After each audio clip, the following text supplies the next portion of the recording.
wasallam. Kenapa? Karena kalau orang-orang yang cinta setulus hati sama Rasulullah Shallallahu Alaihi Wasallam, mungkin kita termasuk orang-orang yang kurang cinta kali ya, mungkin kita. Kalau orang-orang yang betul-betul cinta sama Rasulullah Shallallahu Alaihi Wasallam, ketika dia mendengar kisah wafatnya Rasulullah, mungkin dia nangis-nangis sampai pingsan, nggak bakalan kuat.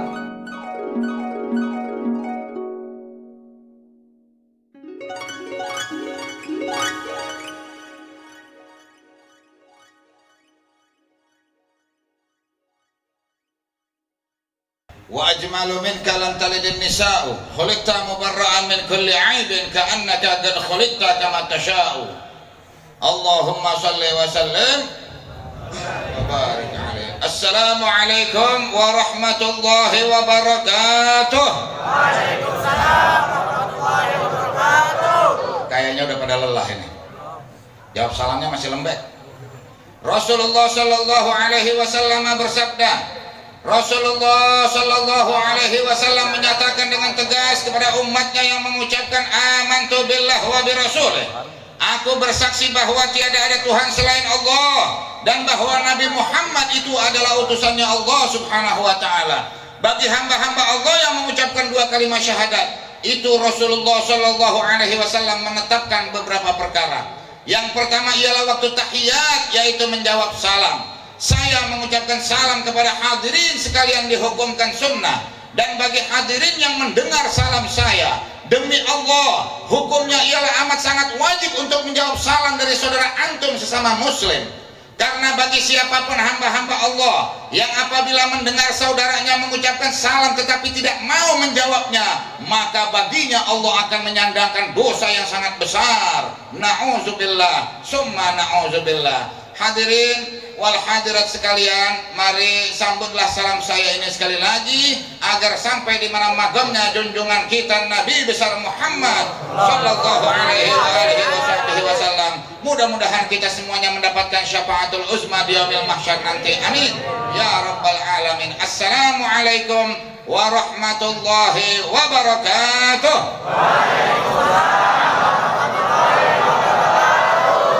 Yang jawab salam saya mudah-mudahan pulang dari sini duitnya banyak. Amin. Duitnya kencang banget.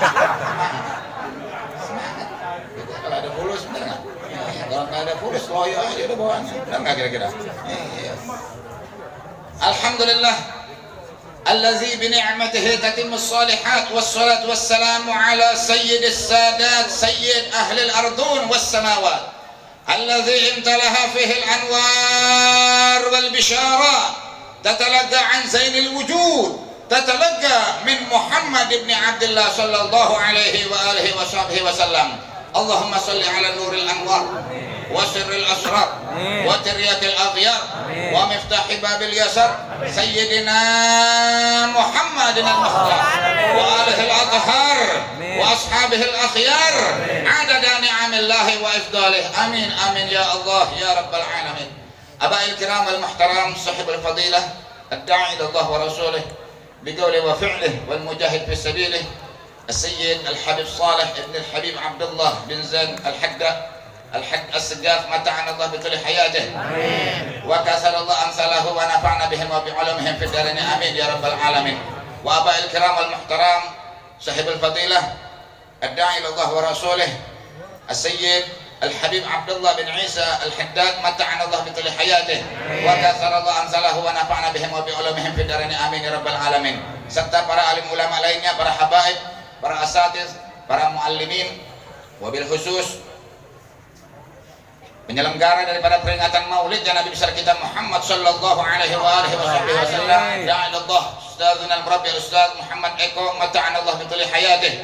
Kita doakan beliau senantiasa dipanjangkan umurnya oleh Allah Subhanahu wa taala, disehatkan badannya, dimurahkan rezekinya, dikabul apa sekalian hajat-hajatnya oleh Allah Subhanahu wa taala. Amin amin ya rabbal alamin.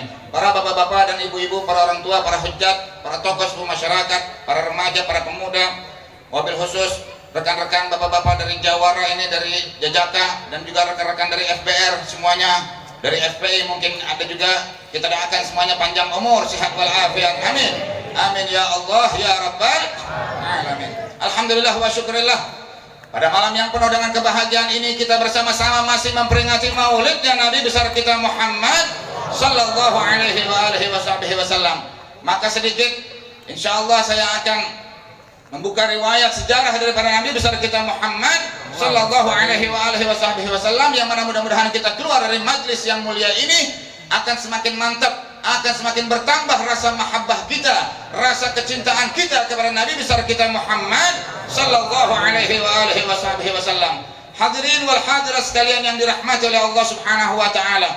Pernahkah terlintas di hati kita pertanyaan, kenapa sih kalau Nabi besar kita Muhammad sallallahu alaihi wasallam ini diadakan maulidnya?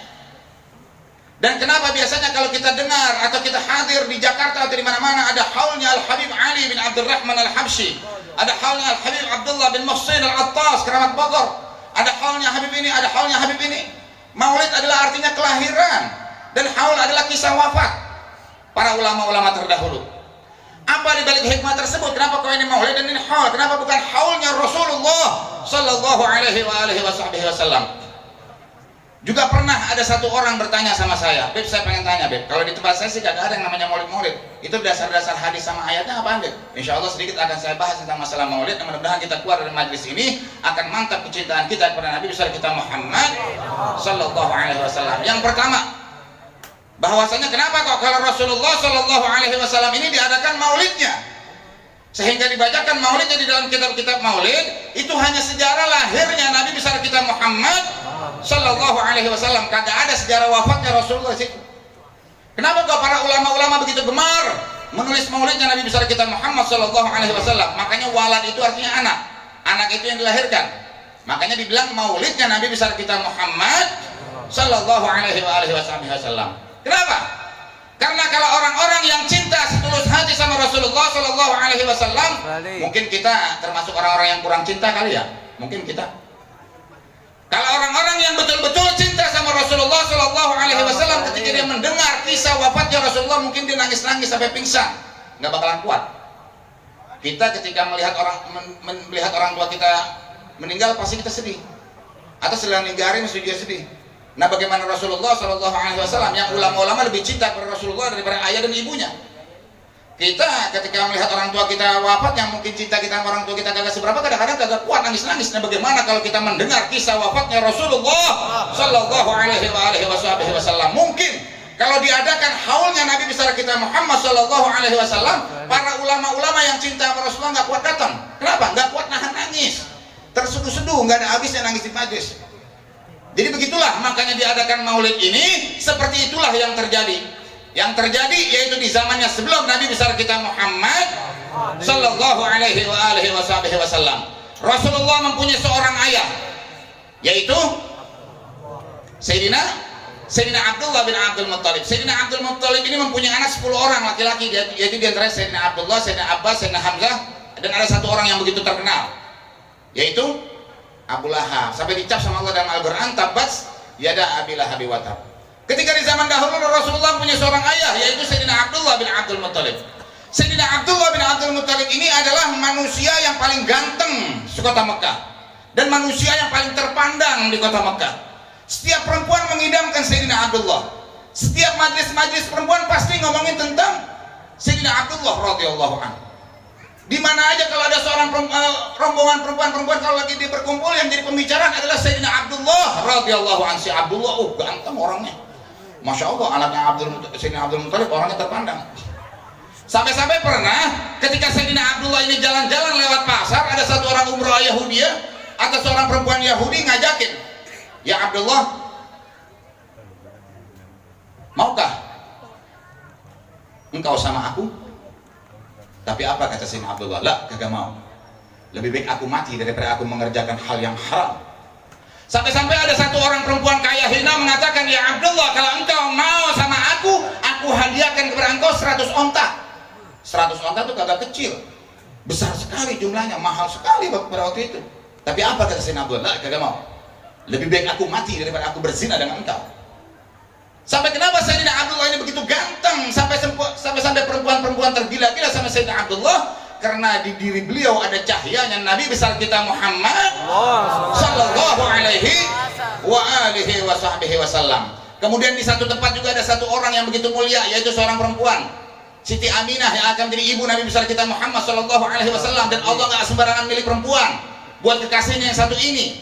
Sudah pasti perempuan yang paling mulia. Akhirnya Siti Aminah dicalonkan oleh Allah Subhanahu Wa Taala untuk menjadi ibu Nabi besar kita Muhammad Sallallahu Alaihi Wasallam. Akhirnya terjadilah takdir Allah Subhanahu Wa Taala bahwasanya Sayyidina Abdullah ini menikah dengan Siti Aminah radhiyallahu anha. Setelah beberapa bulan menikah, Sayyidina Abdullah ini ketika jalan-jalan lewat pasar lagi, orang-orang Yahudi melihat Sayyidina Abdullah. Kata perempuan-perempuan Yahudi yang dulu pernah ngajakin berzina, apaan? Ya Abdullah, hei Abdullah, al-an ajmalika aksar. Hei Abdullah, sekarang lebih ganteng dari ente banyak. Ana udah biasa mandang ente, nggak seperti kayak yang dulu. Kenapa? Karena cahaya Rasulullah Sallallahu Alaihi Wasallam sudah masuk ke Sayyidatuna Aminah radhiyallahu anha wa ardaha. Seperti itulah Sayyidina Abdullah radhiyallahu anhu. Setelah beberapa bulan menikah, Sayyidina Abdullah ini pergi ke kota Syam untuk tijarah, untuk membawa barang dagangannya, pergi bersama para rombongannya. Akhirnya Siti Aminah karena masih pengantin baru, bahkan di dalam kitab itu dikatakan bekas pacar pengantin masih belum hilang. Bekas pacar pengantin masih belum hilang. Baru beberapa bulan doang pengantin baru meninggalkan sang istri. Jadi begitu berat sebetulnya sang istri ditinggalkan sang suami. Akhirnya Sayyidina Abdullah pergi bersama kawan-kawannya, para rombongannya. Setelah beberapa bulan Sayyidatuna Aminah menunggu kedatangan sang suami yang tercinta. Dia mengharapkan kedatangannya. Ternyata setelah datang kawan-kawan rombongan itu udah pulang, Sayyidatuna Aminah bertanya kepada sahabat-sahabatnya suaminya itu, wahai para rombongan, kawan-kawannya daripada suamiku, di mana sekarang suamiku? Lalu rombongan itu berkata, ya Aminah, zaujaki al-an fi halatil marad. Wahai Aminah, sekarang suamimu sedang mengalami sakit, jadi dia tidak bisa pulang. Langsung Siti Aminah merasa bersedih. Beberapa bulan kemudian mendengar kabar lagi bahwasanya Sayyidina Abdullah, wahai Sayyidah Aminah, bahwasanya Sayyidina Abdullah suami engkau sekarang meninggal dunia. Tuh, jadi ayah Rasulullah meninggal sebelum Rasulullah dilahirkan. Akhirnya berjalan berbulan-bulan ibunya Rasulullah mengandung beliau sampai begitu besar, sampailah datang waktu yang telah ditakdirkan oleh Allah Subhanahu Wa Taala, lahirlah Rasulullah Sallallahu Alaihi Wasallam. Nah, waktu lahir itu kita dianjurkan untuk bangun asyhadu ya Nabi salam alaika, ya Rasul salam alaika, ya Nabi salam alaika, ya Rasul salam alaika. Ahlan wa sahlan ya Habibana, rasa ya Habibana.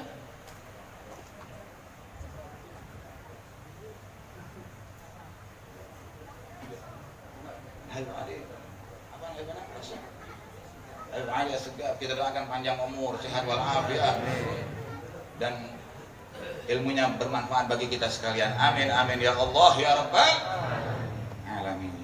Rasa Habibana? Afwan.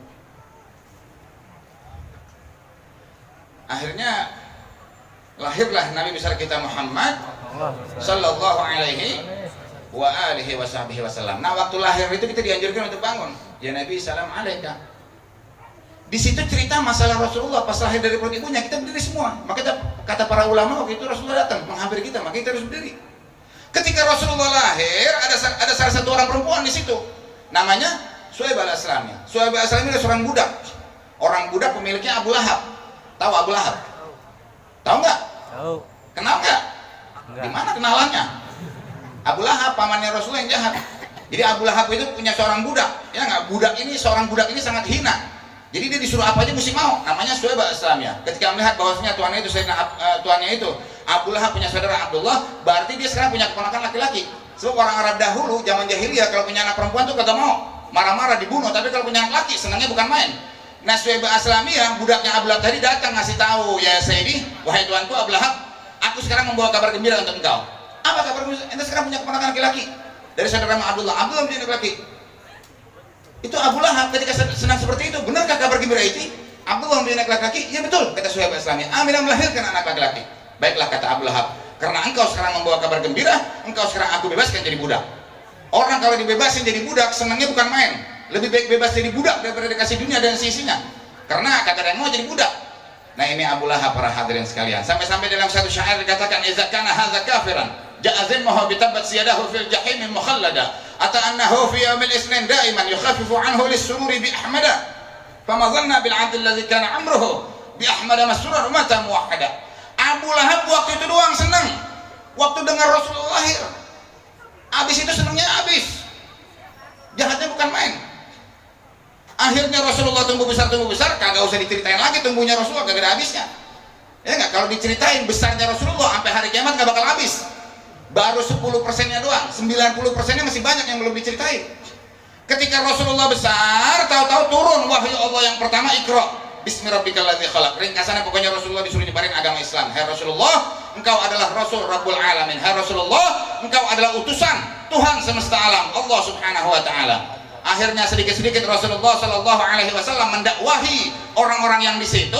Turun lagi ayat wa anzir ashiratakal aqrabin, dakwahin dulu keluarga-keluargamu yang dekat. Dipanggilin tuh keluarganya Bani Quraisy, ya ma'syaral Quraisy atau Siddiq Gunani, dikumpulin satu perkumpulan. Kata Rasulullah, wahai orang-orang Quraisy, apakah engkau percaya sama aku? Ya wahai Muhammad, kami semua percaya sama engkau, sebab engkau tidak pernah bohong, bahkan kami menjuluki engkau al-amin. Dulu waktu belum turun wahyu, Rasulullah dicinta sama orang Mekah. Pas turun wahyu disangka bawa agama baru. Kata Rasulullah, sekarang anak Rasulullah, aku adalah utusannya Allah. Maka kalau engkau percaya sama aku, udkhulu ilal Islam, masuklah kau ke agama Islam. Di bawah tuh diceramahin sama Rasulullah SAW. Pas pertengahan Rasulullah ceramah, masuk Abu Lahab datang. Takban laka ya Muhammad, wahai Muhammad celakalah engkau. Alihadza jama'tana, buat ini ente ngumpulin kita semua, engkau membawa agama baru. Dimaki-maki sama Abu Lahab. Rasulullah sabar. Turun di situ ayat tabat yada Abi Lahab wa tab. Karena Allah nggak senang melihat kekasihnya digituin, turun langsung ayat tabat yada Abi Lahab wa tab. Akhirnya sedikit-sedikit Rasulullah Shallallahu Alaihi Wasallam menjalin dakwahnya, sampai-sampai orang-orang sekota Mekah pada benci sama Rasulullah, kecuali hanya beberapa orang yang ikut. Sedikit-sedikit waktu Rasulullah berdakwah, hanya beberapa orang yang kumpul, dan Islam waktu itu orang-orangnya masih sedikit. Sampai-sampai pernah ketika Rasulullah lagi sholat, Abu Lahab bilang sama temannya, Uqbah bin Umayyah namanya tuh, bin Abi Umayyah, itu nama orang yang jahatnya. Kata Abu Lahab, yang mau ngambil kotoran onta lemparin ke si Muhammad. Rasulullah lagi sujud sholat dilemparin pakai kotoran onta. Tapi Rasulullah sabar. Ketika Rasulullah lagi sholat, Uqbah bin Umayyah itu mengambil jubahnya, dicekek. Rasulullah SAW diselamatkan oleh Sayyidina Abu Bakar radhiyallahu anhu. Ketika Rasulullah ingin berdakwah, Rasulullah ditimpukin pakai batu. Sampai-sampai tangan yang kiri menahan batu, tangan yang kanan ke atas berdoa, Allahumma di qaumi fa innahum la ya'lamun. Sampai-sampai di perang Uhud sahabat bilang, ya Rasulullah, betapa jahatnya umat-umatmu. Orang-orang yang jahat sama engkau ini udah keterlaluan, tidakkah engkau berdoa? Mereka kirimin bala ya Rasulullah. Kenapa engkau takut? Kenapa kau diam saja? Tapi apa kata Rasulullah Sallallahu Alaihi Wasallam? Innama bu'istu da'iyan wa rahmatan lil alamin. Sesungguhnya aku diutus bukan untuk melaknat, tapi aku diutus sebagai rahmatan lil alamin. Malahan sama Rasulullah ini doain, Allahumma di qaumi, Allah berilah hidayah kepada kaumku, fa innahum la ya'lamun, karena mereka tidak mengetahui. Bahkan hadirin, di antara beberapa kitab sejarah ini dikatakan wa min mustahzin Abu Lahab. Paling jahatnya orang sama Rasulullah itu di antaranya Abu Lahab. Yang waktu itu masih ingat senang, Allah aku punya keponakan. Senang tuh sedikit. Habis itu senangnya habis. Jahatnya bukan main. Sampai-sampai pernah ketika Rasulullah lagi sholat, Abu Lahab bilang nih sama teman-temannya, ya ashabi, syuf antum tanzurun, entar nanti semua lihat nih, kalau si Muhammad lagi sholat, akan aku ambil batu yang begitu besar, yang hampir nggak bisa bawanya, dan kalau dia lagi sujud akan aku tibarin kepalanya. Ketika Rasulullah lagi sholat, didatengin sama gerombolannya. Ketika mau digituin, ternyata Abu Lahab kayak kaget, dijatin batunya keluar. Ditanya sama teman-temannya, wailaki Abul Hakam. Abul Hakam tuh julukan dia yang terkenal sama orang-orang sejabatnya. Nama aslinya bukan Abu Lahab. Kenapa dibilang Abu Lahab? Karena Lahab itu artinya kobar-kobar, saking gantengnya, makanya dibilang Abu Lahab. Ini cuma sekedar julukan aja ya, nggak usah diperpanjang. Kata temannya, wailaki Abul Hakam, kenapa ente? Katanya ente mau tibanin Rasulullah pakai batu, kenapa ente begini sekarang? Kalau kata kita sekarang, ibah lu ente, kenapa nggak jadi? Akhirnya kata Abu Lahab, wallahi aku melihat onta yang begitu besar, yang hampir menyaplok aku saking takutnya nggak jadi, aku lemparin lagi tuh batu. Akhirnya sahabat-sahabat ini sampai kabarnya ke Rasulullah Sallallahu Alaihi Wasallam. Kata Rasulullah, hadza Jibril yang surun, yaitu Jibril yang menolong aku. Rasulullah pintu rumahnya ditimpukin pakai kotoran-kotoran onta. Ada nggak kira-kira yang sanggup begitu orang dakwah? Ya nggak, ditimpukin pakai kotoran onta, ditimpukin pakai batu. Betul nggak kira-kira? Ada nggak kira-kira? Kata ada, tapi Nabi nggak berhenti dakwah terus. Betul nggak kira-kira? Sampai akhirnya karena waktu itu Rasulullah pernah dilempari pakai kotoran onta waktu Rasulullah sholat, sampai akhirnya Rasulullah berdoa, Allahumma alaika bil mala' min Quraisy. Ya Allah, untuk mereka aku serahkan kepadamu. Allah pasrahin semuanya kepada Allah, Rasulullah pasrahin semuanya kepada Allah Subhanahu wa taala. Ternyata kata para sahabat dalam satu riwayat bahwasanya orang-orang yang pada memusuhi Rasulullah itu semuanya meninggalnya waktu perang Badar. Bahkan beberapa orang di antara mereka itu meninggalnya dalam keadaan badannya bau busuk, sampai-sampai anak dan istrinya kagak mau deketin. Jadi mati begitu aja di rumahnya. Itu seksaan buat orang-orang yang melemparin kotoran ke Rasulullah sallallahu alaihi wa alihi wasallam. Kira-kira bagaimana menurut para hadirin ini? Abu Lahab jahat nggak kira-kira? Kagak diraguin lagi, udah ada dalam Al-Quran tabbat sirabil habi wa tab, betul nggak kira-kira? Tapi Rasulullah sallallahu alaihi wasallam menyebutkan di dalam hadisnya bahwasanya Abu Lahab setiap hari Senin diberi keringanan sama Allah Subhanahu wa taala di alam kuburnya, setiap hari Senin. Bahkan fi riwayat dari jari-jari Rasulullah itu keluar air. Mukjizat. Jari-jari Rasul keluar air sehingga dia bisa sempat minum dah. Setiap hari Senin perai dulu azabnya dari Allah Subhanahu wa taala. Sang penyair Sayyidina Muhammad bin Nashirin Al-Habib Umar bin Muhammad bin Salim bin Hafid, beliau mengatakan dalam syairnya, "Qad basyarat Suwaibatun Sayyidah Abu Lahab bin Ataqaha farhana. Lam yansa khaliquna lahu farhatahu bil Mustafa wa bidzal hadits atana. Anna al-'azaba mukhaffafun fi kulli itsnin li farhatihi biman wafana." Waktu Suwaibah Aslam yang mengabarkan kan Abu Lahab sempat senang sedikit. Akhirnya gara-gara itu diberi sama Allah SWT. Allah tidak melupakan kesenangan dia sama Rasul sedikit. Senang sama Rasul sedikit. Habis itu senangnya habis, kufurnya mati-matian. Tapi dari senangnya yang sedikit itu, lam yansa khaliquna lahu farhatahu. Tuhan kita ini nggak lupa sama kesenangan dia yang sedikit. Nah, bagaimana kita yang setiap waktu, yang setiap menit, setiap hari kita senang dengan merayakan daripada maulidnya Nabi besar kita Muhammad sallallahu alaihi wasallam. Maka jangan cuma datang Rabiul Awal kita membaca maulid, terserah membaca setiap minggu, setiap kapan, sendiri-sendiri itu lebih afdal membaca maulidnya Nabi besar kita Muhammad sallallahu alaihi wasallam. Jadi kita nggak usah aneh lagi kalau sekarang Islam dimusuhin, betul nggak kira-kira? Kita nggak usah aneh lagi. Dari zaman Rasulullah tuh Islam udah dimusuhin. Kita nggak bakalan kalah, betul nggak kira-kira? Bakal bangkit terus generasi-generasi yang akan datang. Alhamdulillah wa syukurillah. Terima kasih atas sambutannya para hadirin wal hadirat sekalian. Mudah-mudahan insya Allah semuanya ini akan ada manfaatnya bagi kita semua. Inilah yang dapat saya sampaikan. Kurang lebihnya saya mohon dibukakan pintu maaf yang seluas-luasnya. Apabila ada kata-kata yang salah, mudah-mudahan kita semuanya ramai-ramai dipanjangkan umur, disehatkan badan kita, dimurahkan rezeki kita, jauh daripada bala, jauh daripada musibah, jauh daripada kecelakaan, kesengsaraan, rumah tangga jadi rumah tangga yang sakinah, mawaddah warahmah, di bawah naungan ratunya Allah dan syafaatnya Nabi besar kita Muhammad sallallahu alaihi wasallam. Putra-putri kita yang sedang menuntut ilmu mudah-mudahan diberikan ilmu yang manfaat, ilmu yang barakah, ilmu yang mendatangkan takwa kepada Allah Subhanahu wa taala. Allahumma aslih qulubana, Allahumma aslih qalbana, Allahumma aslih zahirana, Allahumma aslih bawatinana. Anta alladhi tud'a fatujib wa anta alladhi tunada fatastajib fa ya qarib ya mujib. Salli ala nabiyyikal habib wa rasatil akramin wastajib du'ana ya Allah fi hadzal jama'. واستجب دعاءنا يا الله في هذا الجمع واستجب دعاءنا يا الله في هذا الجمع ببركة المسند المشرف الحبيب عمر بن محمد بن سليم بن حفيظ. يا رب من كان له حاجة يعلمها ولا يعلمها أنت تعلمها فقضي حاجاتنا في الدنيا والبرزة والآخرة من كل ما ترضاه وزدنا منك الزيادات. اللهم ارزقنا العزم على نعصيك أبدا واجعل همك ذلك نعتز بها أبدا وخضوان لجلك لا نطغى بعده أبدا ونسعد به مع السعادة برحمتك يا أرحم الراحمين. اللهم ارحمنا بهذا الجمع الرحمة واسعة تعم والدينا وأهل القبور فينا من ذوي الحقوق علينا. يا رب من كان منهم في نعيم زده نعيما إلى نعيمه ومن كان في عذاب طرفه بفضلك العذاب حتى لا يمشي هذه الليلة إلا هم في نعيم إلا هم في سرور إلا وقد جعلت قبورهم روضة من رياض الجنة واجعل قبورنا يا رب كذلك. اللهم إذا حشرت الخلق فما هؤلاء الذين أكرمتنا بمحبتهم وبذكرهم والاجتماع على ذكرهم وحشرنا معهم في زمر أمامهم وأبيهم نبيك سيدنا محمد صلى الله عليه وسلم. اللهم لا تبعد بنا إلى زمرة أخرى ولا تذهب بنا إلى طريق آخر. اجعلنا مع هؤلاء الأطهار الأكابر يا حي يا قيوم يا رحمن يا رحيم. توب علينا توبة نصوحا توب علينا توبة نصوحا توب علينا توبة نصوحا وزكنا بها قلبا وجسما وروحا. صلى الله على سيدنا محمد النبي الأمي وعلى آله وصحبه وسلم والحمد لله رب العالمين والعفو منكم والسلام عليكم ورحمة الله وبركاته.